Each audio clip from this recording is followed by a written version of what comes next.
Group 1 ఉద్యోగులకు ఎంపికైన 563 మంది అభ్యర్థులకు భారీ ఊరట లభించింది. గ్రూప్ 1 ఫలితాలపై తెలంగాణ హైకోర్టు తుది తీర్పు ఇచ్చింది. గతంలో మెరిట్ లిస్టు రద్దు చేస్తూ సింగిల్ బెంచ్ ఇచ్చిన ఆర్డర్ను హైకోర్టు కొట్టివేసింది. మెరిట్ లిస్టును రద్దు చేయాలని గతంలో సింగిల్ బెంచ్ ఆర్డర్ ఇచ్చింది.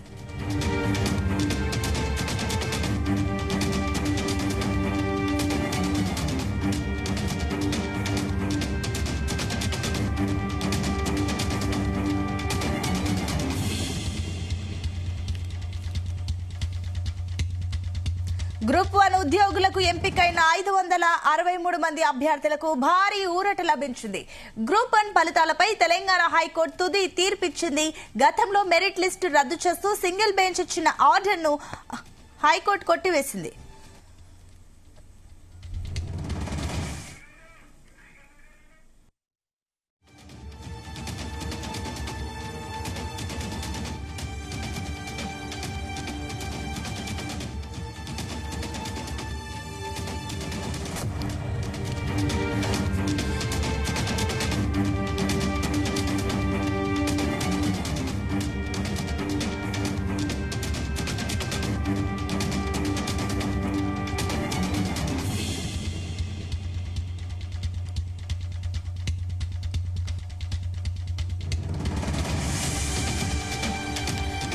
గ్రూప్ 1 ఉద్యోగులకు ఎంపికైన 563 మంది అభ్యర్థులకు భారీ ఊరట లభించింది. గ్రూప్ 1 ఫలితాలపై తెలంగాణ హైకోర్టు తుది తీర్పిచ్చింది. గతంలో మెరిట్ లిస్టును రద్దు చేస్తూ సింగిల్ బెంచ్ ఇచ్చిన ఆర్డర్ను హైకోర్టు కొట్టివేసింది. మెరిట్ లిస్టును రద్దు చేయాలని గతంలో సింగిల్ బెంచ్ ఆర్డర్ ఇచ్చింది. ఇదే అంశానికి సంబంధించి మరిన్ని డీటెయిల్స్ మా క్రైమ్ బ్యూరో చీఫ్ రవితేజ అందిస్తారు. రవితేజ, గ్రూప్ 1 ఉద్యోగులకు ఎంపికైన అభ్యర్థులకు ఊరట లభించినట్టుగా సమాచారం అందుతోంది. గ్రూప్ 1 నియామకాలపై హైకోర్టు బెంచ్ ఈ రోజు కీలక తీర్పును వెల్లడించింది. గతంలో కోర్టు రెండు వైపుల నుంచి కూడా వాదనలు విన్న తర్వాత ఈ రోజు తుది తీర్పు వెల్లడిస్తానంటూ కూడా హైకోర్టు వెల్లడించడము. ఈ రోజు కోర్టు ప్రారంభమైనటువంటి వెంటనే మొదట హియరింగ్ లో ఈ గ్రూప్ 1 నియామకాలకు సంబంధించినటువంటి అంశం వచ్చినటువంటి వెంటనే court CJ bench single judge తీర్పుని రద్దు చేస్తూ సీజే ధర్మాసనం ఈ నిర్ణయం తీసుకున్నట్టుగా తెలుస్తుంది. గ్రూప్ 1 జనరల్ ర్యాంకింగ్ లిస్ట్ ని రద్దు చేస్తూ గతంలో సింగిల్ జడ్జ్ తీర్పు ఇచ్చినటువంటి విషయం అందరికీ తెలిసిందే. మెయిన్స్ జవాబు పత్రాలు మళ్లీ మూల్యాంకనం చేయాలని సింగిల్ జడ్జ్ గతంలో ఆదేశాలు ఇచ్చారు. అయితే సింగిల్ జడ్జ్ ఆదేశాలపై టీజీపీఎస్సీ ఎంపికైన అభ్యర్థులు కోర్టుకి అప్పీల్ వెళ్లడము, అది కూడా సీజే బెంచ్ లో అప్పీల్ చేస్తూ దీనిపై విచారణ చేపట్టినటువంటి ధర్మాసనం ఈ మేరకు ఈ రోజు తీర్పు వెల్లడించినట్టుగా తెలుస్తోంది. తుది తీర్పునకు లోబడి నియామకాలు చేపట్టవచ్చునని గతంలో ఉత్తర్వులు ఇచ్చినటువంటి సీజే బెంచ్ ఇప్పటికీ 562 మందికి తెలంగాణ ప్రభుత్వం నియామక పత్రాలు అందజేయడంతో వారు వివిధ హోదాల్లో ఉండి ఇప్పటికే వాళ్ళు డ్యూటీలు పొంది వాళ్ళు అనేక రోజులుగా ఈ ప్రభుత్వ ఉద్యోగాన్ని వీళ్ళు సేవలు అందిస్తా ఉన్నారు. ప్రభుత్వం టీజీపీఎస్సీకి ఉద్యోగాలు పొందినటువంటి అభ్యర్థులకు తెలంగాణ హైకోర్టులో ఈ ఊరట లభించిందని అనుకోవాలి. ఎన్నో రోజులుగా ఈ నియామకం అందుకున్నటువంటి అభ్యర్థులు ఈ ఎగ్జామినేషన్ ఉంటుందా, తమ పదవులు ఉంటాయా లేవా, మళ్ళీ కోర్టు దీనిపైన ఏదైనా క్వశ్చన్ మార్క్ పెడతా ఉందా, ఆ మెరిట్ లిస్ట్ రద్దు చేయాలంటూ గతంలో సింగిల్ బెంచ్ ఇచ్చింది కాబట్టి సీజే బెంచ్ కూడా ఆ రకమైనటువంటి తీర్పు వెల్లడిస్తుందా లేదా అంటూ కూడా ఇన్ని రోజుల పాటు ఉత్కంఠంగా ఎదురు చూశారు. గతంలో కోర్టు ఈ తుది తీర్పుని వెల్లడిస్తామంటూ కూడా ప్రకటించడము, ఈ రోజు ఆ తుది తీర్పు వెల్లడిస్తూ దాంట్లో గ్రూప్ 1 ఉద్యోగాలకు ఎంపికైన అభ్యర్థులకు ఊరటని కల్పిస్తూ గ్రూప్ 1 నియామకాలపై హైకోర్టు బెంచ్ సీజే బెంచ్ కీలకమైనటువంటి వివరాలు వెల్లడించింది. గ్రూప్ 1 జనరల్ ర్యాంకింగ్ లిస్ట్ ను రద్దు చేస్తూ గతంలో సింగిల్ జడ్జి ఇచ్చినటువంటి తీర్పుని దాన్ని కొట్టివేస్తూ సీజే బెంచ్ ఈ నిర్ణయం తీసుకుంది. మొత్తం 562 మంది తెలంగాణ ప్రభుత్వం నియామక పత్రాలను అందజేసింది. వాళ్ళు ఈ పత్రాలు అందుకున్నటువంటి వెంటనే వివిధ కేటగిరీస్ లో వివిధ డిపార్ట్మెంట్స్ లో వీళ్ళు ఉద్యోగాలు పొందుతూ ఈ ఉద్యోగం సర్వీస్ అందిస్తున్నటువంటి క్రమంలో కొంతమంది వీటిని సవాల్ చేసి కోర్టుని ఆశ్రయించడంతో సింగిల్ బెంచ్ ఇచ్చినటువంటి కోర్టుని తీర్పుని సవాల్ చేస్తూ సీజే బెంచ్ ని ఆశ్రయించడంతో సీజే బెంచ్ మెరిట్ లిస్ట్ ని రద్దు చేస్తూ వీరికి ఊరట కల్పిస్తూ ఈ నిర్ణయాన్ని వ్యక్తం చేసినట్టుగా తెలుస్తుంది. అయితే రవితేజ, ఈ విషయంలో ఈ తీర్పు విషయంలో పిటిషనర్లు నెక్స్ట్ సుప్రీం కోర్టుని సంప్రదించే అవకాశాలున్నాయి. ఒకవేళ అవకాశం ఉంటే నెక్స్ట్ స్టెప్ ఏ రకంగా ఉండొచ్చు?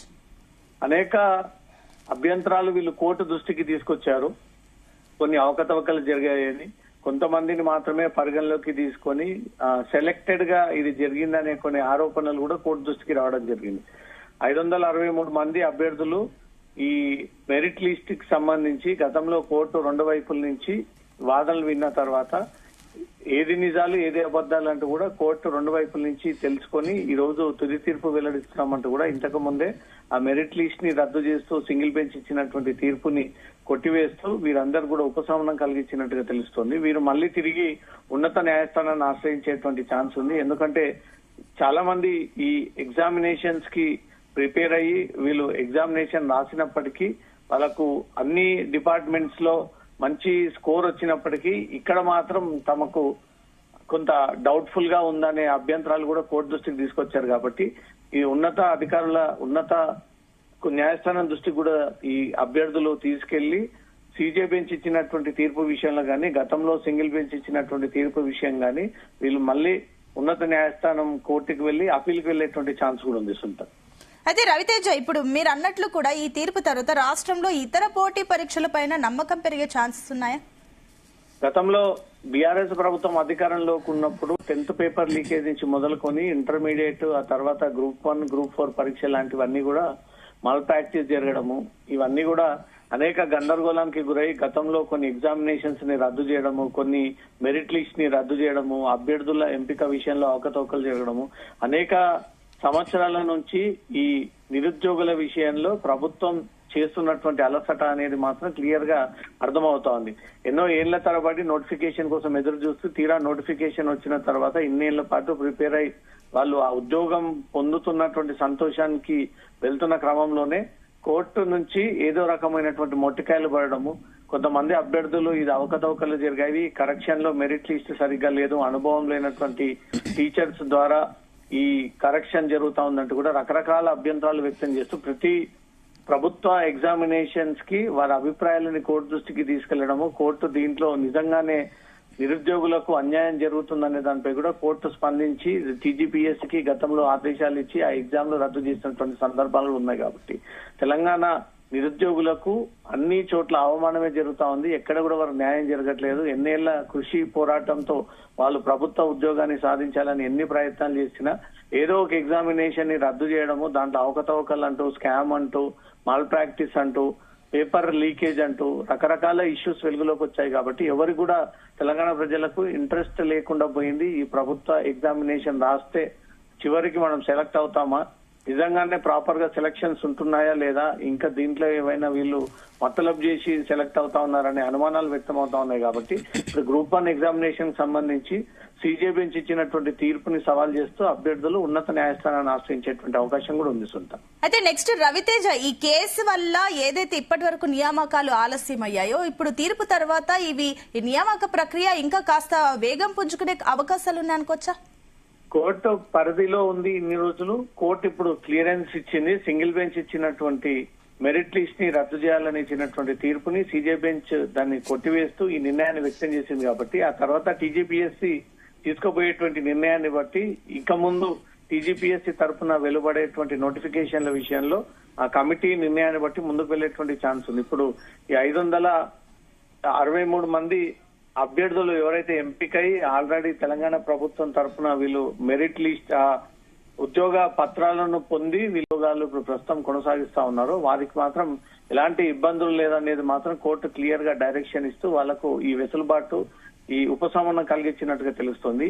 ఇంకొంతమంది ఇదే ఎగ్జామినేషన్ కి ప్రిపేర్ అయ్యి వారు తీవ్ర కృషి చేసి ఆ ఎగ్జామినేషన్ లో వారు ఉద్యోగం పొందుతామనే ఒక టైంలో కొంత సెలక్షన్స్ విషయంలో అవకతవకలు జరిగాయంటూ మాత్రం ఈ అభ్యంతరాలు వెలుగులోకి తీసుకొచ్చారు. కాబట్టి ఇంకొన్ని అభ్యంతరాలు వీళ్లకు ఉన్నత న్యాయస్థానం దృష్టికి తీసుకెళ్తాయి. డెఫినెట్ గా ఈ గ్రూప్ 1 నియామకాల విషయంలో న్యాయస్థానం జోక్యం కారణంగా మళ్లీ ముందు భవిష్యత్తులో ఏం జరుగుతుందని ఒక కన్ఫ్యూజన్ ఏర్పడతా ఉంది. కాబట్టి ఈ తెలంగాణ ప్రత్యేక రాష్ట్రం ఏర్పడినప్పటి నుంచి 2026 దాదాపు ఈ 11-12 ఏళ్ల పాటు ప్రతి నియామక విషయంలో, నోటిఫికేషన్ విషయంలో అనేక గందరగోళాలు, కన్ఫ్యూజన్లు, పేపర్ లీకేజ్, మాల్ ప్రాక్టీస్లు, పేపర్ ముందస్తుగానే వీళ్ళ చేతికి అందడము, కొంతమంది డబ్బులు ఇచ్చి దాన్ని మేనేజ్ చేయడము, అటు అధికార యంత్రాంగం అంతా కూడా డబ్బుల కోసం కక్కుర్తిబడి ఈ నియామక వృత్తిని అంతా కూడా వీరు నమ్ముకున్నటువంటి పరిస్థితి కనబడుతోంది. కొన్ని అనుభవం లేనటువంటి అధ్యాపకులతోటి ఈ కరెక్షన్స్ జరిగాయనేది కూడా గతంలో నుంచి విద్యార్థులు చేసినటువంటి ఆరోపణలు కాబట్టి ఇప్పుడు ఉద్యోగం పొందినటువంటి వారికి మాత్రం రిలాక్సేషన్ దొరికింది. ఉద్యోగం రానటువంటి వారు మాత్రం కోర్టుని మళ్ళీ అప్రోచ్ అయ్యి ఈ గ్రూప్ 1 నియామకానికి సంబంధించి రద్దు చేయాలంటూ కూడా మళ్ళీ ఉన్నత న్యాయస్థానాన్ని కోరేటువంటి అవకాశం ఉంది. Sultan. Right, thank you Raviteja.